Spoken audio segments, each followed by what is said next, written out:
दोस्तों, बहुत समय पहले की बात है।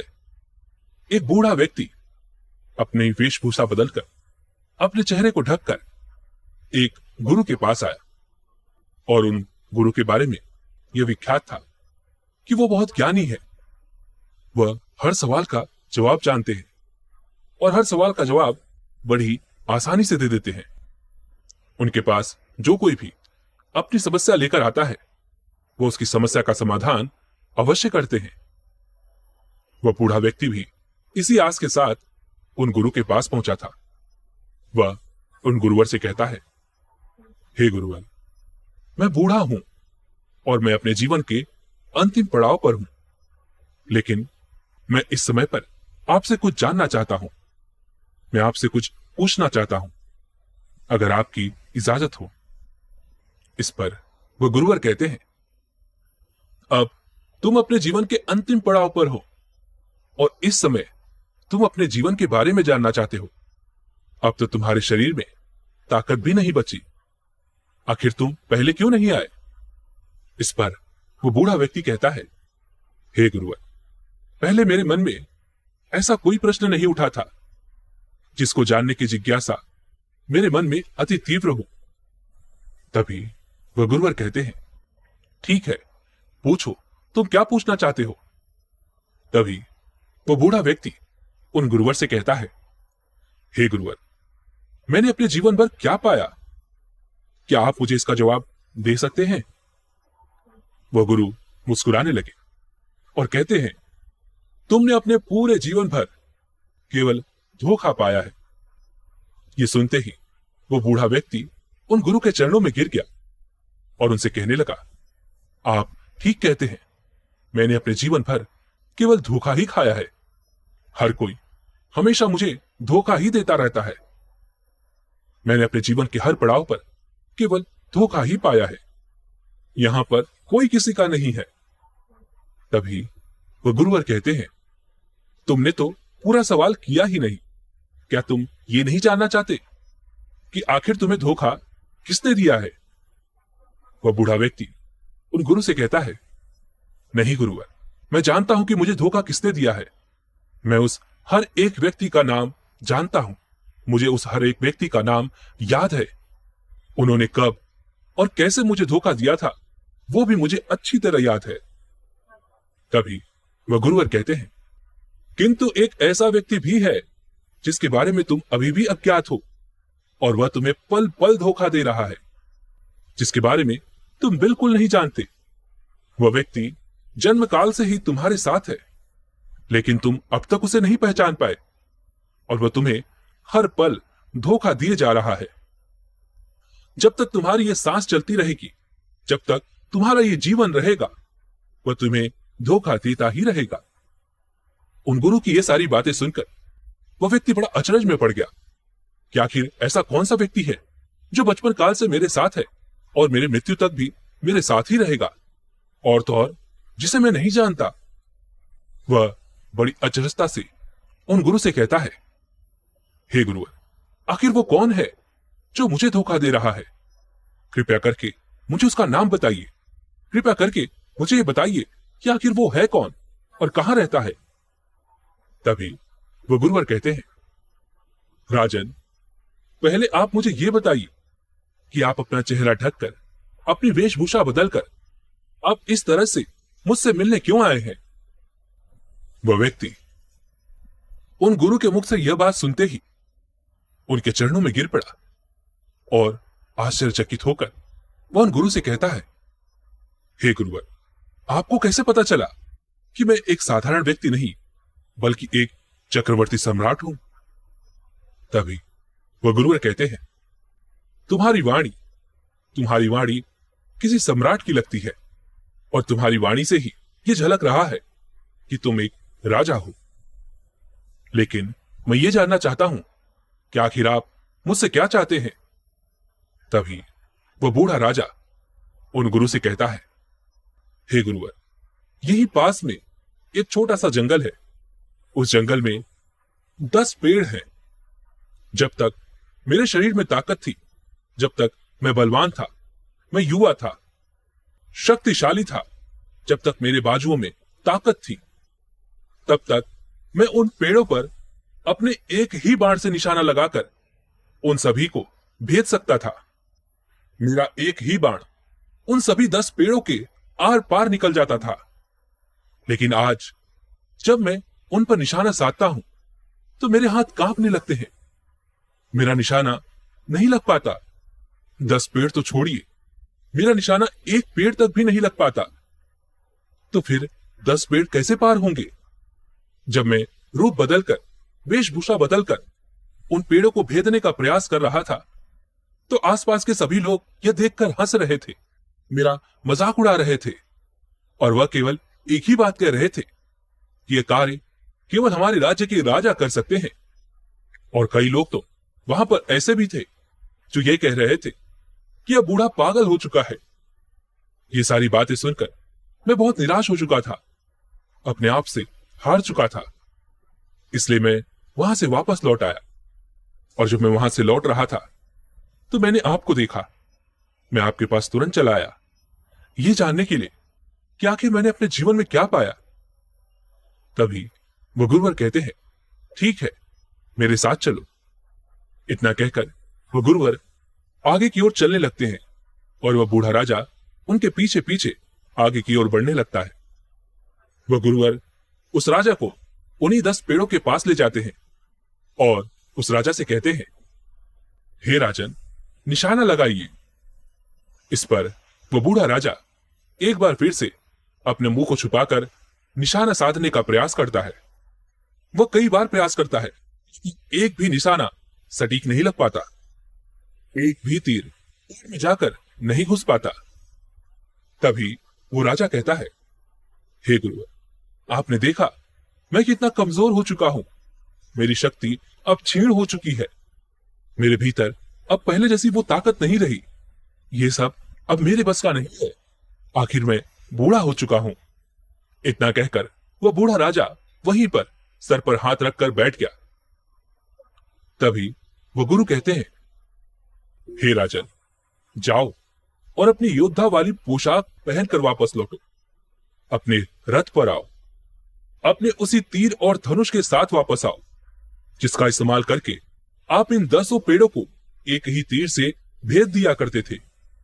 एक राजा की तरह वापस लौटो, ना कि एक बूढ़े व्यक्ति की तरह। राजा ने उन गुरु की बात मान ली। वह तुरंत ही वापस महल लौटा। उसने अपने कवच पहने, योद्धाओं वाली पोशाक पहनी। उसने अपना वही तीर धनुष लिया और अपने रथ पर बड़ी शान के साथ वो वापस उसी जंगल में आ पहुंचा। जब वह रथ से आ रहा था तभी आसपास के लोग यह देखकर कह रहे थे, देखो, ये है हमारा राजा। ये वो शूरवीर योद्धा जो एक ही तीर से 10 पेड़ों को एक साथ भेदने की क्षमता रखता है। जय हो शक्तिशाली योद्धा, आपकी जय हो। आपसे अधिक शक्तिशाली और कोई नहीं। ऐसा कोई नहीं है जो एक ही तीर से इन 10 पेड़ों को भेद सके। ऐसे एक के अलावा और कोई नहीं कर सकता। यह सब वो राजा सुन रहा था। अपनी प्रजा के मुख से ये सारी बातें सुनकर राजा अपने आप को और भी बलवान महसूस करने लगा था। वो अंदर से अकड़ गया था। वह रथ से उतरा और उसने अपना धनुष बाण उठाया, निशाना साधा और तीर चला दिया। और देखते ही देखते एक ही तीर से उसने उन 10 पेड़ों को एक ही बार में भेद दिया। यह देखकर वो भी बहुत अचरज में था और वह बहुत खुश था। प्रजा की जय जयकार से अब वो अपने आप को बहुत शक्तिशाली महसूस कर रहा था और ऐसा करने के बाद वो और भी तनकर खड़ा हो गया। जनता ने उसकी वाह वाह की, उस राजा की जय जयकार की और अपनी प्रजा के मुख से यह सब सुनकर मानो उसके शरीर में एक नई ताकत सी आ गई थी। उस बूढ़े राजा के कांपते हुए हाथ अब सही और सटीक निशाना लगा पा रहे थे। आवाज जैसे गर्जना कर रही थी। राजा वापस रथ पर बैठा और वापस अपने महल पर लौट आया। लेकिन वो वहां पर उन गुरु को भूल गया। वह यह भूल चुका था कि वो वहां पर कुछ जानने गया था, कुछ सवालों का जवाब लेने गया था। इन सब चीजों के बारे में वो बिल्कुल भूल चुका था। वो अब अपने आप को पहले से भी ज्यादा शक्तिशाली महसूस कर रहा था। ठीक उसी समय पर पड़ोसी राज्य ने उस राज्य पर आक्रमण कर दिया। लेकिन उस बूढ़े राजा ने उस पड़ोसी राज्य को हरा दिया और अब सब बहुत खुश थे। राजा की जय जयकार हो रही थी। हर कोई राजा को बधाइयां दे रहा था। चारों तरफ खुशी का माहौल था। देखते ही देखते ऐसे ही समय बीतता गया और करीब 3 वर्षों के बाद वो बूढ़ा राजा अत्यधिक बीमार पड़ गया। अब उसका शरीर पहले से बहुत ज्यादा कमजोर हो चुका था। अब हर कोई केवल यही कह रहा था कि अब हमारे राज्य का राजा नहीं बचेगा। और जब राजा को भी यह प्रतीत होने लगा कि अब वह नहीं बचने वाला, उसका अंतिम समय आ चुका है, तभी अचानक उसे ख्याल आया कि मैंने अपने जीवन में क्या पाया है। और यह सवाल आते ही उसे उन गुरु की याद भी आ गई। तभी वह यह सोचने लगा कि मैं कितना भुलक्कड़ हूं। मैंने उन गुरु से जो सवाल किया था उसका जवाब तो मैंने आज तक नहीं लिया।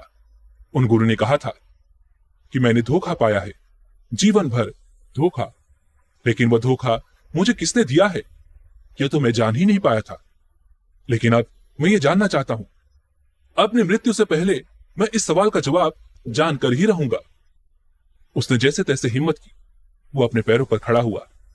धीरे धीरे लड़खड़ाता हुआ वो अपने रथ पर जा बैठा और अपने सारथी को लेकर वह उन गुरु के पास पहुंचा। वह बूढ़ा राजा उन गुरु को प्रणाम करता है और कहता है, हे गुरुवर, मैं तो ये जान ही नहीं पाया था कि आखिर वो धोखा देने वाला व्यक्ति कौन है जो मेरे जन्म काल से मेरे मृत्यु तक मेरे साथ ही रहेगा और जो मुझे पल पल धोखा दिए जा रहा है। इस बात को पूरे 3 साल बीत चुके हैं और मैं इस सवाल का जवाब आपसे पूछना ही भूल गया।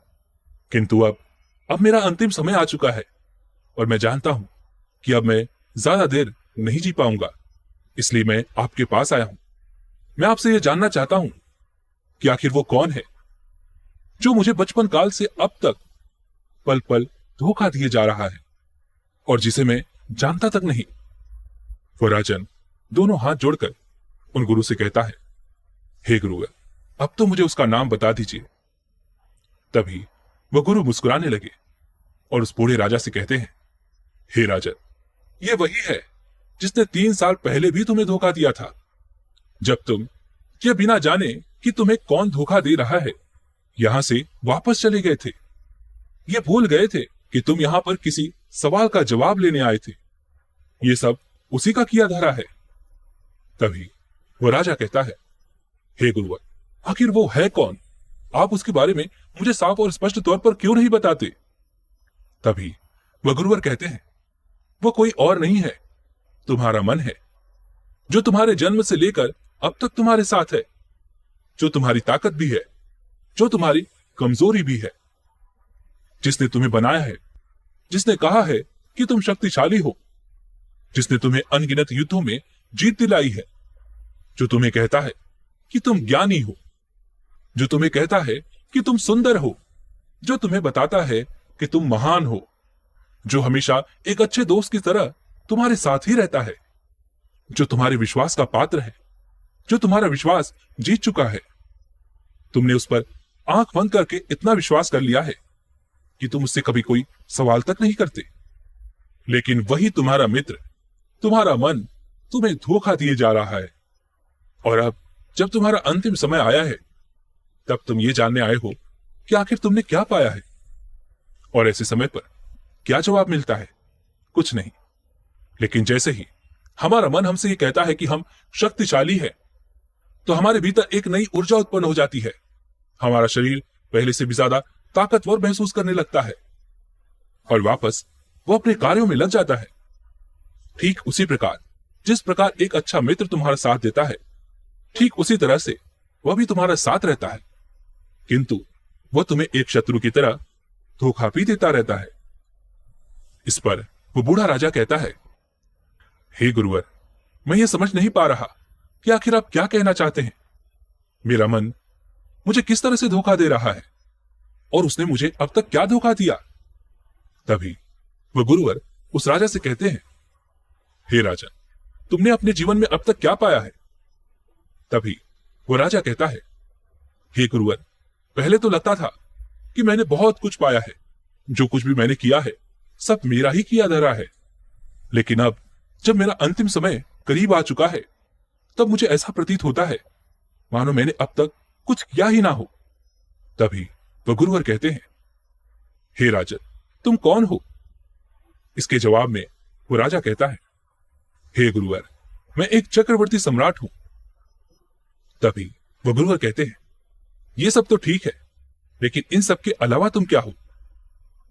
तभी वह राजा कहता है, हे गुरुवर, मैं एक पिता हूं, एक पति हूं, भाई हूं, मित्र हूं, रिश्तेदार हूं, शत्रु हूं, ऐसे कई सारे अनगिनत रिश्ते जो मेरे साथ जुड़े हैं। तभी वह गुरुवर कहते हैं, इन सब के अलावा तुम क्या हो? इस पर वो राजा कहता है, हे गुरुवर, इन सबको यदि अलग कर दिया जाए तो भी मैं एक इंसान हूं। तभी वह गुरुवर कहते हैं, ये सब तो ठीक है, लेकिन इन सब के अलावा तुम क्या हो? ये सुनकर वो राजा थोड़ा सा अचरज में पड़ जाता है और वह आश्चर्यचकित होकर उन गुरु से कहता है, हे गुरुवर, एक इंसान होने के अलावा मैं और क्या हो सकता हूं? तभी वह गुरुवर कहते हैं, ध्यान लगाओ, ध्यान से सोचो, जोर दो, कोई जल्दीबाजी नहीं, तुम आराम से इसका उत्तर दे सकते हो कि आखिर तुम इन सब के अलावा क्या हो। राजा ने बहुत देर तक सोचा, बहुत देर तक विचार किया, लेकिन उसे कुछ भी समझ नहीं आ रहा था कि आखिर इस प्रश्न का उत्तर क्या होगा।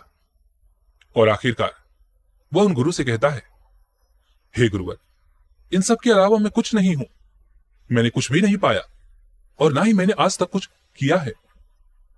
तभी वह गुरु मुस्कुराने लगे और उस राजा से कहते हैं, हे राजन, कुछ देर पहले ही तुम्हारा मन तुमसे कह रहा था कि तुम एक राजा हो, सम्राट हो, शक्तिशाली हो, सुंदर हो और तुम्हारे जैसा वीर और कोई नहीं है। तुम्ही ने तो कहा था तुम किसी के भाई हो, किसी के पिता हो, किसी के पति हो, किसी के रिश्तेदार, किसी के मित्र तो किसी के शत्रु हो। क्या अब भी तुम्हें समझ नहीं आ रहा कि तुम्हारे मन ने तुम्हें क्या क्या बना रखा है? और जानते हो ऐसा क्यों? क्योंकि तुम्हारा मन ये नहीं चाहता कि तुम खुद को जानो, खुद को पहचानो कि आखिर तुम हो कौन। और मन अपने इस कार्य में सफल रहा क्योंकि तुम खुद को नहीं जानते कि आखिर तुम कौन हो, तुम क्या हो। तुम जैसे खाली आए थे वैसे ही खाली रह गए। तुम्हारा तो पूरा जीवन व्यर्थ में ही निकल गया। क्या तुम जानते हो तुम कौन हो? इस पर वो राजा कहता है, हे गुरुवर, मैं नहीं जानता कि आखिर मैं कौन हूं। मैं इस समय बिल्कुल खाली हूं, मुझे कुछ नहीं पता, मुझे कुछ नहीं ज्ञान। मैंने अपना पूरा जीवन किस तरह से बिताया, मैंने क्या क्या किया, मैं अपने पूरे जीवन भर ये नहीं जान पाया कि आखिर मैं क्या हूं और कौन हूं। इस पर वह गुरु मुस्कुराने लगे और राजा से कहते हैं, हे राजन, तुम्हारा मन तुम्हें धोखा देने में कामयाब रहा और तुम इतने बड़े चक्रवर्ती सम्राट होकर भी उसका मुकाबला ना कर सके। तुम उसके सामने हार गए। यूं तो तुमने अनगिनत युद्ध जीते हैं, लेकिन आज तुम अपने भीतर का ही यह युद्ध हार चुके हो। तभी वो राजा कहता है, हे गुरुवर, क्या हुआ यदि मेरे मन ने मुझे अब तक धोखा दिया है, लेकिन अब भी मेरे पास कुछ समय शेष बचा हुआ है। मैं इस समय में खुद को जानने का पूरा प्रयास करूंगा। राजा की इस बात पर एक बार फिर से वह गुरु मुस्कुराने लगे और राजा से कहते हैं, हे राजन, मन को काबू में करने के लिए शक्ति की आवश्यकता पड़ती है और अब तो तुम्हारा शरीर पहले से ही बहुत कमजोर है। तुम्हारे पास ना तो अब शरीर बचा है और ना ही वो शक्ति। हां, यदि 3 वर्ष पहले यदि तुमने इस प्रश्न का जवाब जान लिया होता, तब तुम शायद अवश्य कुछ ना कुछ कर सकते थे, लेकिन तब तो तुम्हें तुम्हारे मन ने एक बार फिर से धोखा दे दिया था और तुम इस गुमान में वहां से चले गए कि तुम ही सबसे शक्तिशाली हो। लेकिन देखो, अब तुम्हारा अंतिम समय आ चुका है और अब इस समय में तुम क्या करोगे? ना तो शरीर है और ना ही इतनी शक्ति है कि वो मन को पढ़ सके और ना उतना समय है कि तुम कुछ जान सको। उन गुरु की ये सारी बातें सुनकर वो राजा मुस्कुराने लगा और कहने लगा, हे गुरुवर, मैं तो मूर्ख था जो मैं अपने आप को एक चक्रवर्ती सम्राट समझ रहा था। मैं तो वास्तविक तौर पर एक भिखारी निकला, मैं तो एक दरिद्र निकला। लेकिन फिर भी आपका बहुत बहुत धन्यवाद। आपने मेरा भ्रम तोड़ दिया, मेरी आंखें खोल दी, मुझे यह ज्ञान दिया कि मेरे पास कुछ नहीं है और मैं कुछ भी नहीं जान सका। लेकिन फिर भी मुझे इस बात की खुशी है कि मैं अपनी दरिद्रता को देखकर मर रहा हूं। तभी वह गुरुवर कहते हैं, वास्तव में बचपन में जो जीवन तुमने शुरू किया था वह जीवन तुम्हारा आज से शुरू हो रहा है। जानने का, जीवन पहचानने का, अपने जीवन को, अपने आप को समझने का और मैं कौन हूं, क्या हूं, यह पता करने का। उन गुरु की यह बात सुनकर उस राजा ने हंसते हुए वहीं पर अपने प्राण त्याग दिए। मरने के बाद भी आज भी लोग उसे सम्राट ही कहेंगे, क्योंकि हर किसी ने उसका वही रूप देखा था। लेकिन वह राजा ये जान चुका था कि असल में वो कुछ नहीं है और हमारा जीवन भी कुछ ऐसे ही चलता है। जब तक हमारे शरीर में जान होती है, ताकत होती है, हम जवान होते हैं, युवा होते हैं, तब तक हम कभी ये नहीं सोच पाते कि हम कौन हैं। और कभी ऐसा सवाल भी आ जाए तो हमारे पास उसके लिए समय नहीं होता कि हम उसे जाने, उसे पहचाने, क्योंकि हमारा मन तरह तरह के जाल बुनता रहता है, हमें उनमें फंसाता रहता है और न जाने कई प्रकार के हमें उत्तर भी दे देता है। उत्तर जो कहीं से सुने सुनाए गए हों, किसी महान व्यक्ति के द्वारा बताए गए हों। वही शब्द हमारा मन हमारे कानों में डाल देता है, जिससे हम अपने आप को समझा लेते हैं कि हां, हम अपने बारे में जानते हैं कि मैं कौन हूं और मैं क्या हूं। लेकिन यह सब केवल भ्रम बनाए रखने के लिए होता है। लेकिन वास्तविकता तो यही है कि क्या आप अपने बारे में कुछ जानते हैं? वास्तविकता तो यही है कि आप अपने बारे में कुछ नहीं जानते। जब हमारा शरीर बूढ़ा होने लगता है, बीमारियों से घिर जाता है, शरीर में शक्ति नहीं बचती, लेकिन तब भी मन जवान ही रहता है। और वास्तविकता देखिए कि हम अपने अंतिम समय तक भी इस मन के जाल में यूं ही फंसे रहते हैं। केवल कुछ ही लोग होते हैं जो ये सोच पाते हैं कि मैंने क्या पाया। क्या आप जानते हैं कि आपने क्या पाया? हमारा मन हमारा सबसे अच्छा मित्र बन सकता है, उसे अपना शत्रु मत बनाइए। वो आपको बाहरी संसार में पहचान दिला सकता है, तो वही आपको आपके अंतर में भी उतार सकता है। लेकिन इसके लिए शरीर में शक्ति की आवश्यकता पड़ती ही है। तो जब तक आपके शरीर में शक्ति है, तब तक इस प्रश्न का उत्तर जान लीजिए, अपने आप को पहचान लीजिए। अन्यथा एक बार आपने अपनी शरीर की उस शक्ति को खो दिया तो आप कभी भी ये नहीं जान पाएंगे कि आप कौन हैं और क्या हैं। उसके बाद केवल आपको पछतावा ही होगा और अंतिम समय तक आप अपने मन के जाल में यूं ही फंसे रहेंगे। आप अपने आप को जानने पर जोर दे सकते हैं, लेकिन इसका मतलब यह नहीं है कि आप सब कुछ छोड़ छाड़ कर सन्यासी हो जाए। यह भी एक भ्रम ही है जो हमारे मन ने हमारे भीतर पैदा किया हुआ है, जिसमें उसने हमें फंसा कर रखा है। इसलिए अपने आप को पढ़ो, अपने आप को जानो, ध्यान करो, क्योंकि ध्यान ही वो मार्ग है जिससे आप अपने आप को समझ सकते हैं, जान सकते हैं, पहचान सकते हैं और आप अपने उन प्रश्नों का जवाब भी जान सकते हैं कि मैं कौन हूं और मैं क्या हूं। दोस्तों, उम्मीद है कि आपने आज की इस वीडियो से जरूर कुछ न कुछ सीखा होगा। तो इस वीडियो को लाइक और अपने दोस्तों के साथ शेयर करना ना भूलें और हमें ऐसे ही सपोर्ट करने के लिए चैनल को सब्सक्राइब और घंटी बटन को जरूर दबा दें। तो चलिए मिलते हैं ऐसे एक और वीडियो में, तब तक के लिए अपना ख्याल रखें। धन्यवाद।